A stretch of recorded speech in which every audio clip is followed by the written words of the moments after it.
Viewers, joining me now is a very special guest, Mr. Rory Suchet, who is the chief presenter at RT International. So thank you so much for speaking to CNN News 18. Well, thank you. First of all, we would like to express solidarity with people of Russia, and perhaps my channel and my country stand rock solid behind Russia in these times of sorrow and grief.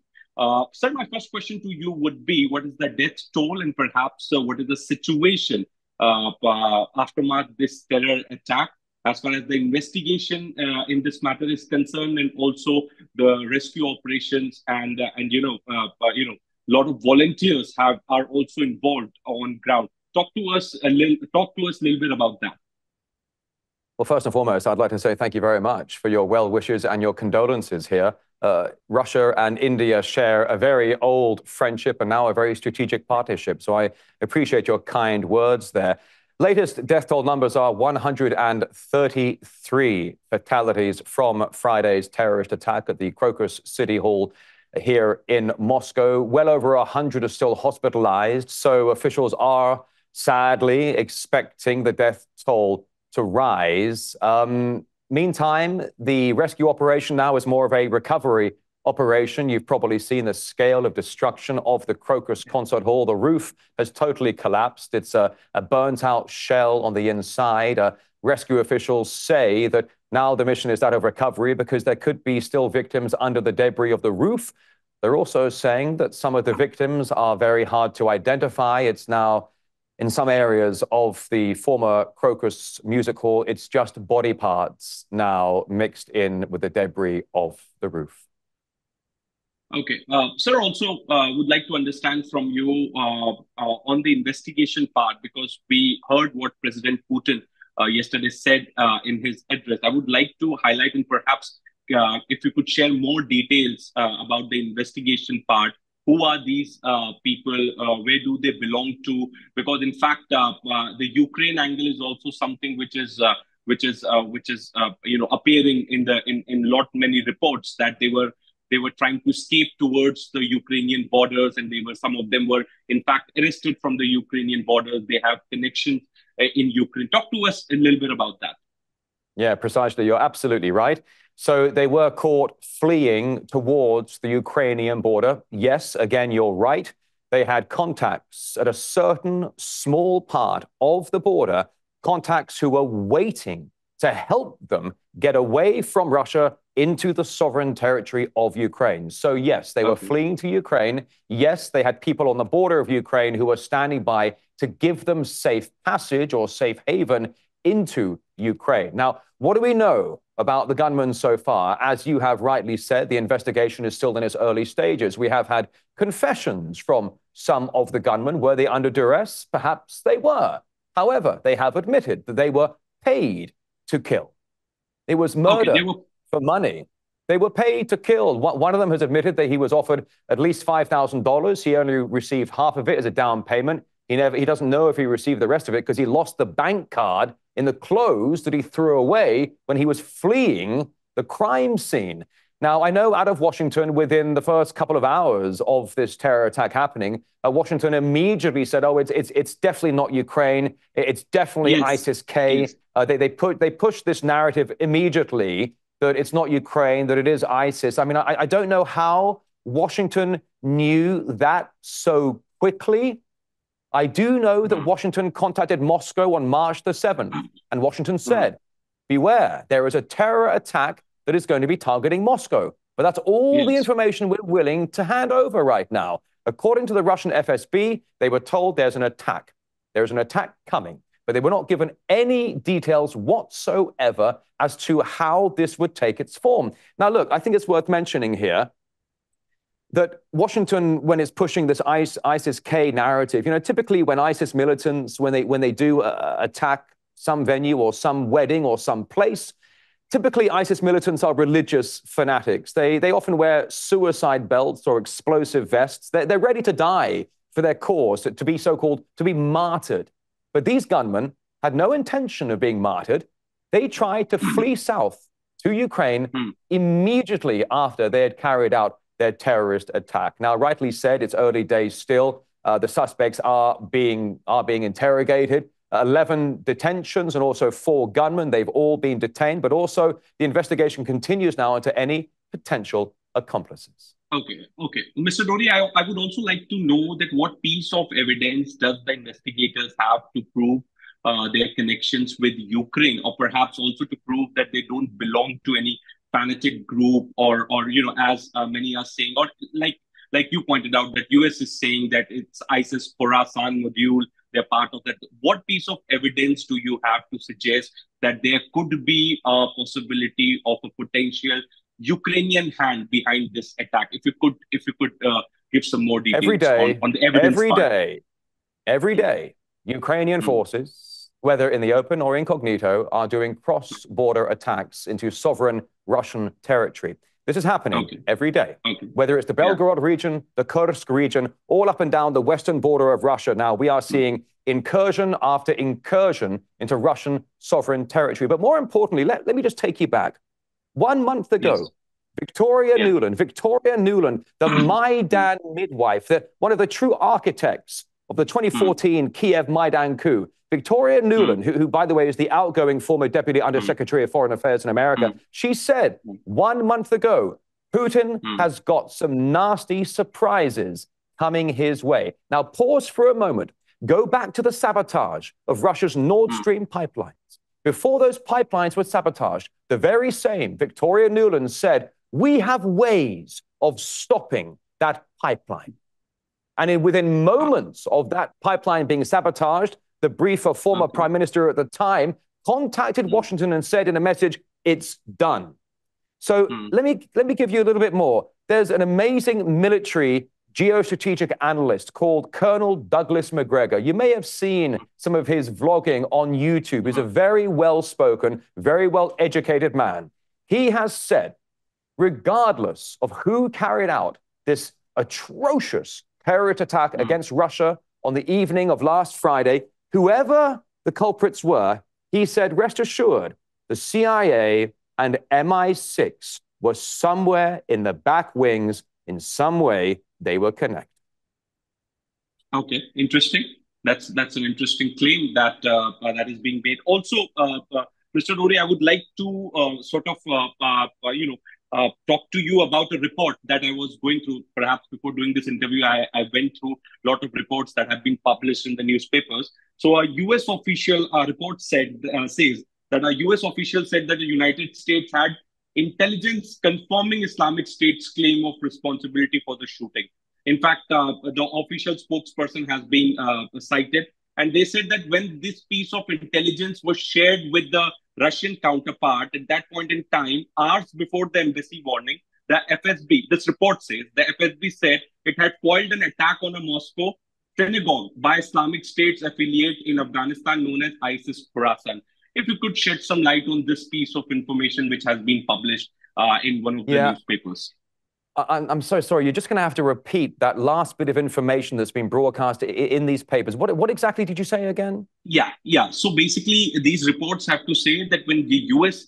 Officials shared the intelligence with the embassy, hours before that, there was an operation which was done by FSB, if I'm not mistaken, which was it had foiled an attack on a Moscow's synagogue, which was being planned by Islamic State affiliate in Afghanistan. If you can talk to us a little bit about this operation by FSB. Basically, you're really just touching the tip of the iceberg, because at the end of the day, coming from the Caucasus region, a number of arrests have been made. In fact, in the past few months, of potential terrorists or militants, some of whom have been identifying themselves as part of ISIS or ISIL.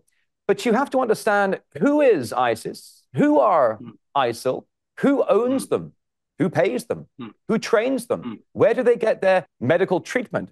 And let me ask you this. Why is it that ISIS or ISIL in the Middle East never attack American assets? Let me ask you this. Why do they never attack Israeli assets? Go back to the so-called civil war. Now, you work at CNN. I spent 10 years working for CNN. I'm well aware of narratives, my friend. When the Syrian civil war, that's what CNN called it, by the way, the mainstream media called it a civil war, we know that America said they were fighting terrorists in Syria in 2016. They said they were fighting terrorists, but they were also trying to get rid of the Assad regime. Let me be very, very clear about this. America and the NATO countries were never fighting terrorists in Syria. They were using armies of mercenaries to depose the Assad regime. So one day, when Putin called up Washington and said, "Are you guys fighting terrorists in Syria?" Washington said, "Yes, well, of course we're fighting terrorists." Putin said, "Good, I'll help you." Putin flew into Syria with the Russian military and bombed these ISIS brigades to smithereens. Where was ISIS getting its money? You know they were getting medical treatment in Israeli hospitals. You know they were getting free, unfettered access across the Turkish border to come into Syria. We know, for example, in Baghdad, the Iraqis who were fighting ISIS complained openly, why, when we're fighting ISIS and we're making progress, do American helicopters suddenly fly in, rescue the ISIS fighters, and then fly out? Because, I'll tell you why, because these ISIS mercenaries, this is how you wage a war against another country in an incognito manner.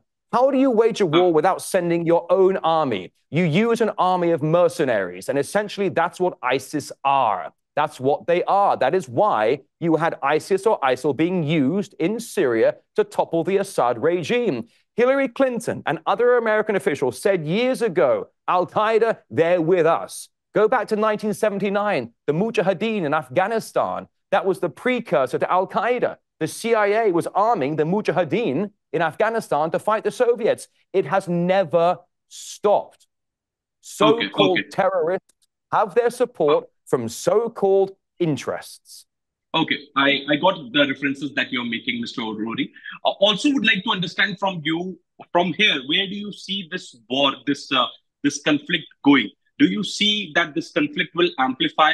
Do you see that, since you are also talking about the Ukrainian links, and there were contacts waiting for these terrorists, and in fact the president himself said that, do you see that Russia is going to sort of do counter strike, or some sort of we could see amplification of conflict from the Russian side in the days to come? Well, just in the past 12 hours or so, we've been reporting on a large missile strike, Russian missiles targeting Western Ukraine, very near Lvov and very near the Polish border. So is that a new front? Is that a response in some way to Friday's terror attack here in Moscow? What's next to come? Well, look, I mean, I think it's fair to say, and all the military analysts have admitted this, that ever since Kiev's failed counteroffensive from last summer, Ukraine has been losing the war ever since. But let's be clear about this. It's not so much Ukraine losing the war, because Ukraine is the unfortunate, tragic staging ground of what is a proxy war between America, NATO, and the Russian Federation. Guess what? The Russian Federation is winning this war. I hate to tell you that, because it won't work well on your CNN channel. I know how that goes. I used to work for CNN. But the fact of the matter is, the conventional war, the conventional conflict, Russia is already winning it. What does that mean? It means now there's going to be unconventional conflicts. For example, the terror attack at Crocus City Hall this past Friday night in Moscow, further breaches of the Russian territorial border on the western part of Russia.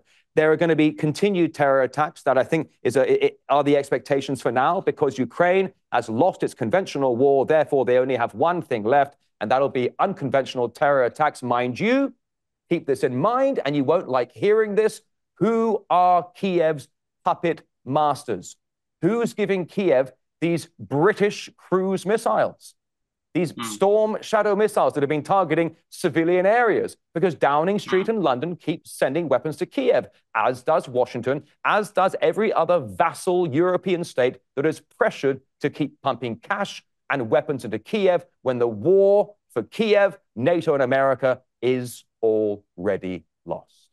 Okay. Now, I would also like to mention here that in 2008, India also suffered a similar kind of dastardly terrorist strike at a Taj Hotel in Mumbai. And perhaps since then, India has taken a very strong position as far as issue of terrorism is concerned. And India has perhaps been the first countries to react whenever there is a terrorist strike takes place anywhere across the world. EAM, as Jaishankar has spoken to Foreign Minister of Russia, Sergei Lavrov, and perhaps both of them spoke about the attacks that took place. Can we see an opportunity of President Putin speaking to Prime Minister Modi, or perhaps to bring like-minded people or like-minded countries on the same page, maybe as far as the ongoing war is concerned? As you're rightly pointing out, that the missile strikes have already increased on Ukraine. So for maybe for some major decisions that President Putin can take in days to come, do you see that the support of India is required at that point in time? I know that Prime Minister Modi has already contacted the Kremlin and expressed his sincere condolences to his Russian counterpart, Vladimir Putin, in the wake of this terror attack. Of course, Russia and India share a very close partnership. It goes back many, many generations, and even now today, even more so, even closer on a friendly but also strategic level. Why? Because of the BRICS. The BRICS nations now, the BRICS of the grouping of 11, now there are 30 more countries that want to join the BRICS. Do you know already, with Russia presiding, the presiding president of the BRICS for 2024, the BRICS nations already have a bigger GDP than the G7 nations. And yet 30 more countries want to join BRICS. We are talking about the new front line of the multipolar world with the BRICS family, the Shanghai Cooperation Organization, the SCO, and the Global South. So Narendra Modi, Vladimir Putin, President Xi, and a number of these other leaders of the Global South and other developing nations, they're all standing together. There is not just a showing of solidarity, there's an understanding of the changing world, a world that has been customized to a unipolar hegemon. Those days are now coming to an end. We are witnessing not just the birth, but the blossoming of a new multipolar world. And India stands with Russia, that stands with China, that stands with the rest of the BRICS family members for what is going to be, my friend, a brand new chapter in the history of the world. Because what did President Xi say after his re-election when he flew to Moscow? Okay. Thank you so much, Mr. Rory, for joining us here on CNN News 18. Appreciate you finding out time to do this interview. Thank you. It's been a pleasure. Thank you very much for your time, and thank you for asking.